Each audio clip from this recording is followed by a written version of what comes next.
You have felt it before. You walked into a room, and someone was there, and before they said a word, before you made eye contact, before any conscious social signal was exchanged, you felt something.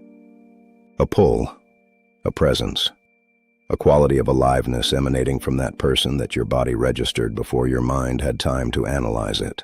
And conversely, you have felt the opposite. The person who drains the air from a room simply by entering it. The man who looks the part but radiates something hollow, something absent. Something that your nervous system flags immediately as a mismatch between appearance and reality. You have been told your whole life that this is intuition, gut feeling, social reading, the mysterious art of reading people. But it is not mysterious.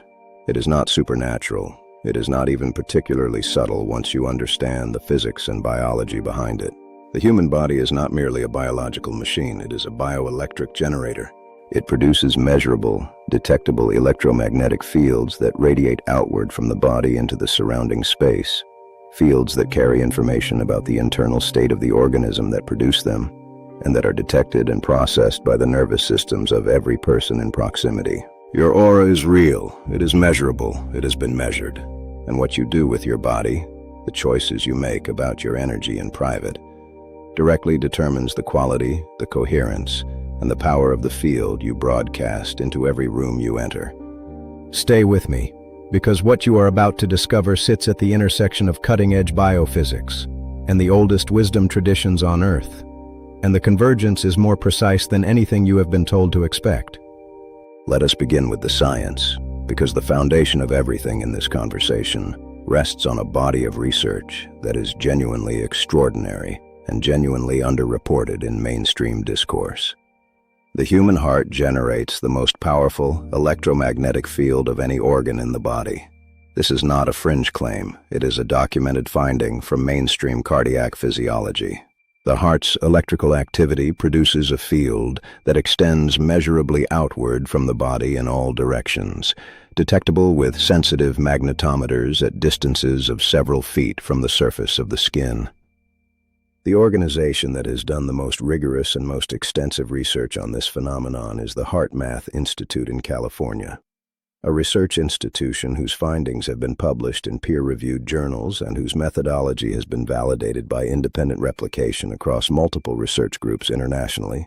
HeartMath researchers have demonstrated that the heart's electromagnetic field carries information, not just the mechanical information of cardiac rhythm, but coherence information.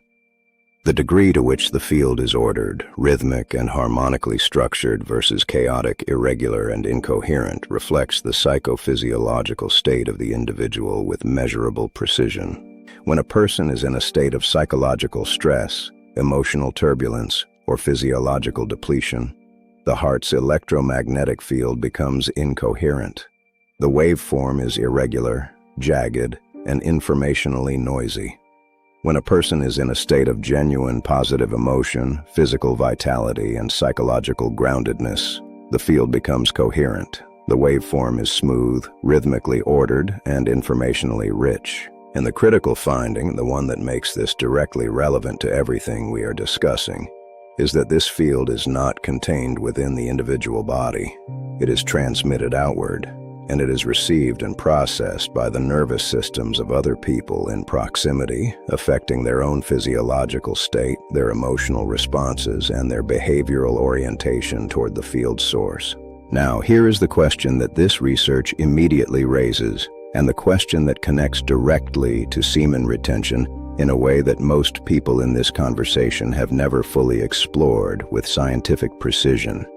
If the heart's electromagnetic field reflects the psychophysiological state of the individual, and if semen retention produces measurable changes in hormonal status, nervous system tone, and psychological coherence, then the logical inference is that retention directly affects the quality of the electromagnetic field a man broadcasts. But I want to go beyond inference. I want to show you the specific biological mechanisms that make this connection not just plausible, but biochemically inevitable. Stay right here. The coherence of the heart's electromagnetic field is governed primarily by what physiologists call heart rate variability, the subtle beat-to-beat variation in the timing of cardiac contractions that reflects the dynamic interplay between the sympathetic and parasympathetic branches of the autonomic nervous system. High heart rate variability. The cardiac signature of parasympathetic dominance, vagal tone, and genuine physiological resilience produces coherent, ordered electromagnetic fields. Low heart rate variability. The cardiac signature of chronic sympathetic activation, stress, depletion, and autonomic imbalance produces incoherent, chaotic fields. Heart rate variability is directly modulated by the hormonal environment. Testosterone supports parasympathetic tone and healthy heart rate variability. Chronic cortisol elevation suppresses heart rate variability and drives sympathetic dominance. Prolactin, in its chronically elevated state following repeated ejaculation cycles, is associated with autonomic dysregulation and reduced vagal function. The hormonal consequences of chronic ejaculation, elevated prolactin, suppressed testosterone, elevated cortisol, are precisely the hormonal conditions that reduce heart rate variability, suppress vagal tone, and shift the autonomic nervous system toward the chronic sympathetic activation that produces incoherent electromagnetic fields. The hormonal consequences of sustained retention, reduced prolactin, elevated testosterone, normalized cortisol, are precisely the conditions that increase heart rate variability, elevate vagal tone, and shift the autonomic nervous system toward the parasympathetic dominance that produces coherent, powerful, informationally rich electromagnetic fields. The man who retains is literally broadcasting a different electromagnetic signal than the man who depletes. Not metaphorically, physically, measurably, in the space between him and every other person he encounters. What I want to explore now is the receiving end of this equation, because understanding that retained men broadcast coherent fields is only half the picture. The other half is understanding how other people's nervous systems receive and respond to these fields, why this reception happens below conscious awareness, and why the social and interpersonal consequences of field coherence are so dramatically different from the consequences of field incoherence. This is the part that explains everything about why retained men are treated differently in social environments. Keep watching. The human nervous system contains specialized receptors and processing pathways specifically dedicated to detecting and responding to the bioelectric fields of other organisms. This is not fringe biology. The detection of electromagnetic fields from other organisms is a fundamental feature of biological systems across the animal kingdom. Sharks detect the bioelectric fields of prey buried under sand through specialized electroreceptors. Migratory birds navigate using the Earth's magnetic field through quantum biological mechanisms in their visual system. Bees communicate through the electric fields of flowers. The biological detection of electromagnetic information from the environment is ancient, widespread, and deeply conserved across evolutionary time. In humans, this detection operates primarily through the nervous system's response to the electromagnetic fields of other humans in close proximity. HeartMath research has demonstrated that when two people are in close physical proximity, the electromagnetic field of one person's heart can be detected in the brainwave patterns of the other, meaning the field literally entrains the receiver's nervous system, influencing their neurological state directly through electromagnetic coupling. This entrainment happens below conscious awareness. The receiver does not decide to respond to the field. Their nervous system responds automatically, the way a tuning fork responds to a matching frequency. And the quality of the response depends entirely on the coherence of the field being received. A coherent field, the field of a man with high vagal tone, hormonal vitality, and genuine psychological groundedness, produces a calming, organizing, trust-generating response in the nervous systems of those nearby. People feel inexplicably at ease. They feel drawn toward the source. They feel that the person is trustworthy, capable, and safe to orient toward. They experience a subtle but real upregulation of their own coherence in proximity to his. An incoherent field, the field of a man in chronic depletion, hormonal dysregulation, and autonomic imbalance, produces the opposite response: subtle unease, a quality of distrust that the receiver cannot explain, a tendency to create distance, a feeling that something is off even when the surface presentation seems normal. This is what you are detecting when you walk into a room and feel someone's presence before any conscious social information has been exchanged. You are not reading body language. You are not making inferences from facial expression. Your nervous system is directly processing the electromagnetic field emanating from their body and generating a response, a feeling, that guides your subsequent behavior. Now let us bring in the ancient framework. Because the convergence between modern bioelectromagnetics and the world's oldest wisdom traditions on this subject is so precise that it demands acknowledgement.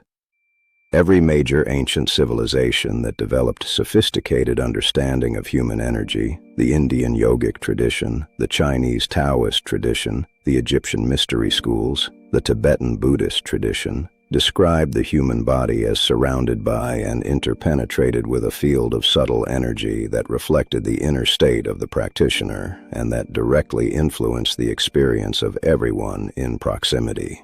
The Indian tradition called this field the pranic body, or pranamaya kosha, the energy sheath that surrounds and animates the physical body, fed by prana, the life force, and visibly altered in quality and extent by the practices the individual maintained. The Chinese tradition called it the wei qi, the defensive and radiant energy field that extended beyond the physical body and whose quality reflected the state of the practitioner's internal energy cultivation. Every tradition that described this field also described what increased its power and coherence, and without exception, across cultures separated by thousands of years and thousands of years, the practices they prescribed included conservation of sexual energy as a foundational requirement for field cultivation. They were not describing metaphysics. They were observing biophysics with the instruments available to them, the human perceptual system, refined through generations of careful attention, and arriving at conclusions that modern electromagnetic field research is now confirming with instruments those ancient observers could not have imagined. The convergence is not approximate, it is precise. The field the ancient masters described is the field HeartMath is measuring. The practices they prescribed for its cultivation are the practices that modern physiology confirms improve the hormonal and autonomic conditions that govern field coherence.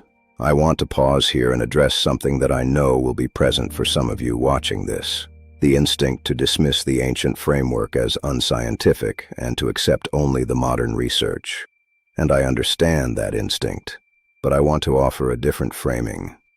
When independent observers separated by thousands of years and thousands of miles, using completely different conceptual frameworks and completely different methodological tools, arrive at the same conclusion about the same phenomenon, that convergence is itself a form of evidence, not proof in the scientific sense, but signal. Strong, consistent, cross-cultural signal that points towards something real. The ancient masters were not guessing. They were observing carefully, and what they observed, we are now measuring. There is a specific phenomenon that practitioners of long-term semen retention report with remarkable consistency, one that connects the bioelectromagnetics directly to lived social experience in a way that is difficult to dismiss as placebo or confirmation bias. They describe a shift in how they are treated in social environments that begins appearing in the third and fourth week of sustained practice and becomes increasingly pronounced over subsequent months. Not a shift in their behavior, though behavior changes too. A shift in how others respond to them before behavior has had time to register. People make eye contact more readily and hold it longer. Strangers initiate conversation. Social hierarchies shift subtly but perceptibly. The retained man finds himself being deferred to, consulted, and oriented toward in group settings in ways that have no obvious behavioral explanation. Animals, notoriously sensitive to bioelectric fields, respond differently. Children, whose social processing is less filtered by cognitive override, respond with particular openness. These reports are consistent across cultures, across age groups, across men with vastly different personalities, backgrounds, and social contexts. The common variable is the practice. The common outcome is the shift in social field response. From a bioelectromagnetic standpoint, This is precisely what the research would predict. A man whose autonomic nervous system has shifted toward parasympathetic dominance, whose heart rate variability has increased, whose hormonal environment supports genuine physiological vitality, and whose electromagnetic field has therefore become more coherent. That man is broadcasting a fundamentally different signal into his social environment. And the nervous systems of those around him are responding to that signal automatically, below conscious awareness, in the way nervous systems are designed to respond to coherent biological fields, with trust, orientation, and the instinctive recognition of genuine vitality. This is not charisma as performance. This is charisma as physics. What I want to explore now goes beyond the science, because I think there is something in this conversation that touches something very personal for most men. Something about the experience of walking through the world and feeling invisible versus feeling genuinely seen. Something about the gap between the man you feel yourself to be on the inside and the way the world seems to receive you on the outside. I want to speak to that gap directly. Most men have had the experience of feeling full, genuinely, biologically full, energized, grounded, present, carrying something internally that feels substantial and real. And in those states, the world responds differently. Interactions land differently. Opportunities appear. People treat you with a quality of respect and genuine interest that feels almost disproportionate to anything you consciously did to earn it. And most men have had the opposite experience, the experience of feeling depleted and somehow transparent, present in body but absent in essence, moving through social environments and feeling like you are leaving no impression, generating no gravity, occupying space without actually filling it. The difference between those two experiences is not confidence as a learned behavior. It is not social skill or charisma technique. It is the difference between a coherent electromagnetic field and an incoherent one. Between a body operating at its full bioelectric potential and a body running on chronically depleted reserves. You have felt both states. You know the difference in your body before you know it in your mind. The practice of retention is the practice of choosing, deliberately, consistently, day after day, the state in which your field is full rather than empty, coherent rather than chaotic, broadcasting the signal of genuine vitality rather than the signal of chronic depletion. Every room you walk into, every conversation you enter, every relationship you navigate, all of it is being shaped by the field you carry. The field you have been cultivating or depleting in private before the public moment ever arrives. You cannot fake field coherence. You cannot perform your way to genuine electromagnetic presence. You can only build it through the patient, private, deeply personal work of conservation and cultivation. And when you have built it, when the field is genuinely full and genuinely coherent, the world feels it before you say a word. That is not magic. That is physics, and it is available to you beginning right now with the simplest and most powerful choice a man can make about his own energy. If something in this video resonated with you today, if it gave scientific language to something you have felt but never been able to fully explain, please give it a like right now. That one action helps this reach the men who are ready to understand what they have been sensing all along. Share this with someone in your life who carries that quality of presence you admire, or someone who you know is capable of it and has not yet found the path to it. This video might be the map they have been looking for. Subscribe to this channel if you want to keep going deeper into the science and the practice that nobody else is putting together with this level of precision and care. And thank you, from the very bottom of my heart, for bringing your full attention to this today, for being the kind of person who wants to understand the world at the level of its actual mechanisms rather than its surface appearances. That quality of seeking is itself a form of coherence, and it will take you exactly where you are meant to go. Stay coherent, stay full, stay radiant. See you in the next one.